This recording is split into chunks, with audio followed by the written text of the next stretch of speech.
पलवल पहुंचे कांग्रेस प्रदेश अध्यक्ष। पलवल हरियाणा प्रदेश कांग्रेस कमेटी के अध्यक्ष राव नरेंद्र सिंह ने आज पलवल में जिला कांग्रेस कमेटी पलवल में प्रेस वार्ता को संबोधित किया। दरअसल हरियाणा प्रदेश कांग्रेस कमेटी के अध्यक्ष राव नरेंद्र सिंह ने पलवल में जिला कांग्रेस कार्यालय में प्रेस वार्ता कर भाजपा सरकार पर जमकर निशाना साधा। उन्होंने कहा कि मतदाता सूची के विशेष पुनरीक्षण SIR को लेकर कांग्रेस पूरी तरह सतर्क है और इसके लिए हाई लेवल कमेटी का गठन किया गया है। उन्होंने कार्यकर्ताओं से अपील की है कि पात्र युवाओं के वोट बनवाने और फर्जी वोटों को सूची से हटाने में सहयोग करें। राव नरेंद्र सिंह ने कहा कि बिहार और पश्चिम बंगाल में लाखों लोगों के वोट काटे गए हैं, इसलिए हरियाणा में निष्पक्ष तरीके से SIR होना चाहिए। उन्होंने नीट पेपर लीक समेत लगातार हो रहे परीक्षा घोटालों को लेकर केंद्र सरकार को घेरा और कहा कि शिक्षा व्यवस्था पर माफियाओं का कब्जा हो गया है। उन्होंने केंद्रीय शिक्षा मंत्री से नैतिक आधार पर इस्तीफे की मांग की है। राम मंदिर चढ़ावा चोरी मामले पर उन्होंने कहा कि करोड़ों श्रद्धालुओं की आस्था से जुड़े मंदिर में चोरी होना बेहद गंभीर है। साथ ही उन्होंने कांग्रेस में गुटबाजी के आरोपों को खारिज करते हुए दावा किया कि हरियाणा कांग्रेस पूरी तरह एकजुट है, जबकि भाजपा के भीतर ही कलह चल रही है। देखिए महावीर सिंह की खास रिपोर्ट। बीच में हमारी कांग्रेस पार्टी का जिला कार्यालय है, तो इसलिए मैं समझता हूँ जहाँ भी हम जाएं, हम लोगों को पहले अपने कार्यालय में जरूर जाना चाहिए, सब साथियों से मिलना चाहिए और उसके बाद में अपने अगले कार्य में हमें करना चाहिए। तो इसलिए आज आया था मैं, आप सब साथियों से मीटिंग हुई इस बारे के अंदर और अब कुछ महत्वपूर्ण चीज़ें भी है जो आप साथी आए हैं तो हम बात कर लें। एक तो मुद्दा पूरे प्रदेश में SIR का मुद्दा चल रहा है आपके सामने। कांग्रेस पार्टी इसके प्रति बड़ी गंभीर है। हमने हाई लेवल कमेटी बनाई, चंडीगढ़ के अंदर भी उसकी मीटिंग बुलाई और सभी कमेटीज के मेंबर साहिबानों की ड्यूटी लगा करके पूरे हरियाणा के अंदर हमारा प्रयास है। हर विधानसभा स्तर के अंदर BLA 1 का हमने ड्यूटी फिक्स कर चुके हैं, BLA 2 बना चुके हैं। उसके बाद में ताकि विधिवत रूप से वो लोग ध्यान रखें, हमारे बूथ एजेंट जो BLA 2 कहते हैं, कि उनके अपने बूथ के ऊपर कोई गलत वोट न बन पाए, सही वोट कटने न पाए। जिनकी उम्र 18 साल हो गई, बेटा है, बेटी है या जो नई शादियां होकर बच्चियां आ रही हैं, उनका सबके वोट बनाए जाए। साथ में जिनकी मृत्यु हो चुकी है या ट्रांसफर हो चुके हैं, वहां पर नहीं शिफ्ट हो गए हैं, उनके वोट काटे जाए। कांग्रेस पार्टी संविधान में विश्वास करती है और लोकतंत्र को मजबूत बनाने के लिए पूरी तरह से दिन रात प्रयास कर रही है आगे, क्योंकि पहले जो SIR हुआ, चाहे बिहार में, बंगाल में लाखों वोट कटने की जो शिकायत आई, आम जनता जो सही मायने के अंदर वोट का अधिकार रखता है और अगर उसको वोट से वंचित कर दिया जाए तो इससे बुरी कोई बात नहीं हो सकती। उसका अधिकार छिन जाता है। ये हमारा मौलिक अधिकार भी है जो संविधान के द्वारा हमें मिला है। इसलिए हम पूरी तरह से चाहते हैं हरियाणा के अंदर निष्पक्ष तरीके से काम होना चाहिए। दूसरा, साथ साथ मैं चाहूँगा एक कार्यक्रम छात्रों की गूंज के नाम से जो प्रोग्राम हमारे जननेता आदरणीय राहुल गांधी जी ने कोटा से स्टार्ट किया है। कोटा के अंदर आपने देखा हजारों लाखों नौजवान साथियों की जो भीड़ थी और वो सब लोग पीड़ित थे। सवाल एक पेपर लीक होने का नहीं है, केवल एक 22 लाख विद्यार्थियों का नहीं है, बल्कि पूरे देश के नौजवानों का भविष्य का है। जिस तरह से शिक्षा और परीक्षा के ऊपर माफियाओं का जो कब्जा हो गया और इस 12 सालों के अंदर लगभग 90 से अधिक पेपर लीक हुए, उसके बाद भी नीट के बाद भी अभी एक मध्य प्रदेश से दूसरी शिकायत आई, महाराष्ट्र की आई, वहां भी एक हुआ। तो इसलिए कांग्रेस पार्टी ये चाहती है, हमारे नेता राहुल गांधी चाहते हैं कि इन बातों का राजनीतिकरण नहीं किया जाए। इसलिए हमारा ये प्रयास रहा कि हम इस मामले के अंदर पूरी तरह से एक हो। राहुल जी कोटा के अंदर गए और कितनी बड़ी बात कही उन्होंने कि भाई मैं साथियों, नौजवान भाइयों, मैं आपसे कोई राजनीतिक बात नहीं करने आया हूँ, ना मैं आज कांग्रेस की बात करूंगा, ना मैं BJP RSS की बात करूंगा, मैं केवल छात्रों के, युवाओं के भविष्य के ऊपर बात करूंगा।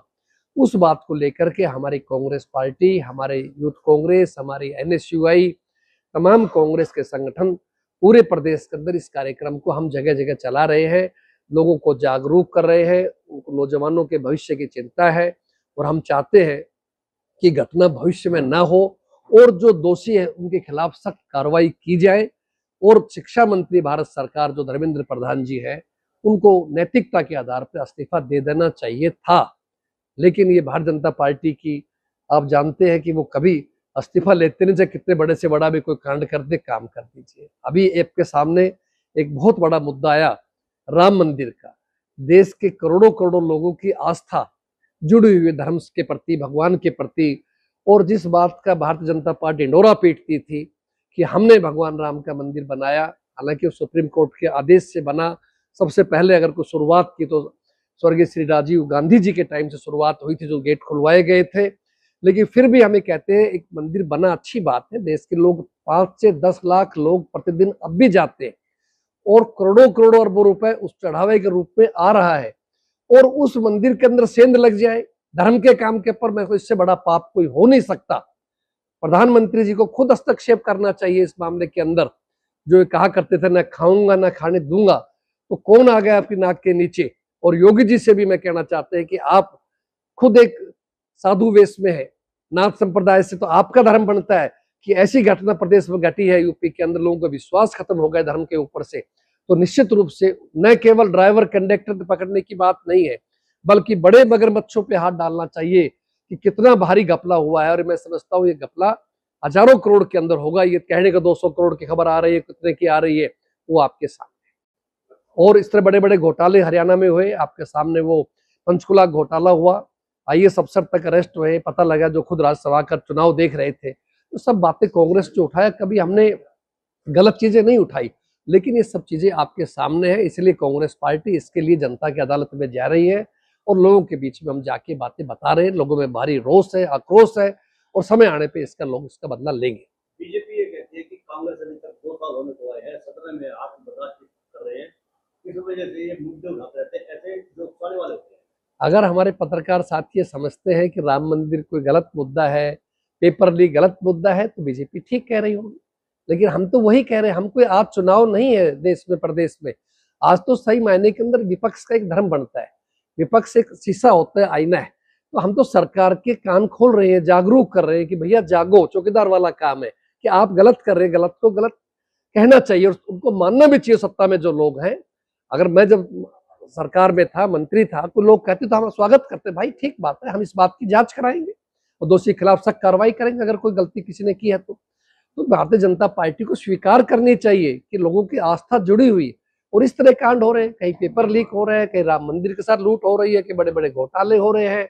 ये सब चीजें आपके सामने जो मैंने रखा है, निष्पक्ष रूप सही बात रखी। देखिए, आपने राम मंदिर की चर्चा की, लेकिन जो बीजेपी वाले हैं, उनका कहना है कि ये वही लोग राम मंदिर का ढिंढोरा पीट रहे हैं जो कोर्ट में 2 वकील राम मंदिर के खिलाफ खड़ा किया करते थे, काल्पनिक बताया करते थे भगवान राम को, और सपा का नाम भी वो लेते, कांग्रेस का ज्यादा लेते। वो कहते हैं कि गोलियां चलवाई गई थी राम भक्तों। देखिए, भारतीय जनता पार्टी अपनी कमियों को छुपाने के लिए इसका राजनीतिकरण करना चाहती होगी, लेकिन कांग्रेस को राजनीतिक बात नहीं कर रही। जो चीज आई है सामने, मीडिया के साथियों के द्वारा आई है, खुद मानी है, गिरफ्तारी हुई है, लेकिन हम ये कहते हैं ये तो खुद मान रहे, घपला तो हुआ है, लेकिन ये जनता का ध्यान भटकाने के लिए विपक्ष का नाम लेते हैं। और विपक्ष का हमें सही को सही बताना, गलत को गलत बताना। तो जो चीज गलत हुई उसका हमें विरोध करेंगे, नहीं तो हमें भी जनता की अदालत में जवाब देना पड़ेगा कि आप विपक्ष के अंदर थे, आपने क्यों नहीं उठाई कोई बात थी। तो पत्रकार साथी कह देंगे सब आप तो बोले नहीं कभी राम मंदिर पे, आप बोले नहीं SIR पे, आप बोले नहीं पेपर लीक पे।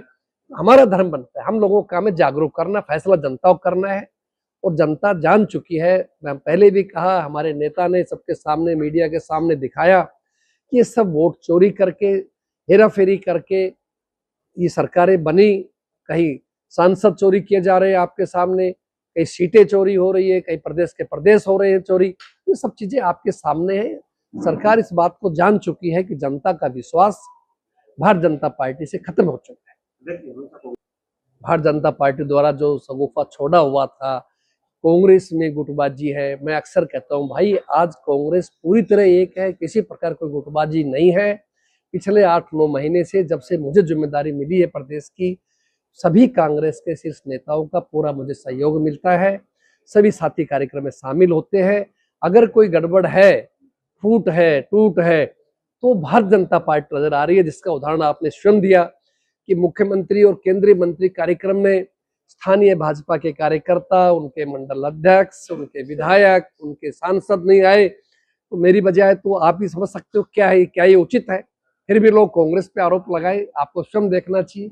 वैसे मेरा अपना 30 साल का राजनीति का अनुभव है विधायक और मंत्री के रूप में, ऐसा होता नहीं है विपक्ष का विधायक सांसद तो ना आए, चलता है कि भाई ठीक है, लेकिन सत्ता पक्ष के विधायक सांसद नहीं आना, ये बड़ा भारी एक इस बात को इशारा करता है कि बीजेपी के अंदर बहुत कुछ चल रहा है, बीजेपी के अंदर सब कुछ ठीक ठाक नहीं है। और मैं समझता हूँ ये बात बड़ी चिंतनीय है हम सबके लिए कि आप हमारे चुने हुए के प्रतिनिधि हैं, चाहे विधायक हैं, सांसद हैं, और अगर आप सरकार से, मुख्यमंत्री से, केंद्रीय मंत्रियों से आप खुश नहीं हैं, तो आप जनता कैसे